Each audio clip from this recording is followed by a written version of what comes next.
महत्त्वपूर्ण कुरा छ यहाँ चाहिँ।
प्रभुको दर्शन पाएर धन्यवाद प्रणाम गरे।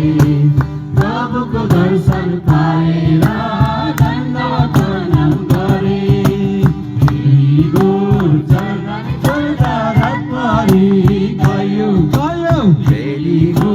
चरण छोड्दा रात परी गयो।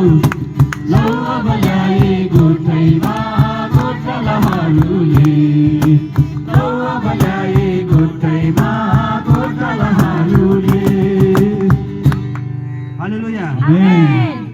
परमेश्वरलाई धन्यवाद भएको। साँच्चै यहाँ भन्दछ कि गाईको गोठमा साँच्चै नै त्यो गोठालाहरूले चाहिँ यस क्रिस्टलाई दर्शन गरेको कुराहरू, हामी यहाँ दण्डवत गरेको कुराहरू यो गीतबाट हामी थाहा गर्न सक्दछौँ।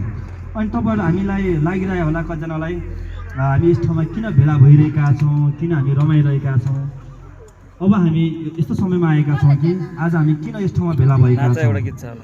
आज हामी भेला हुनुको कारण केही न केही त होला। त्यस कारणले गर्दाखेरि ती कुराहरूलाई समेट्दै हामी परमेश्वरको वचनबाट हामी केही कुरा हेर्नेछौँ।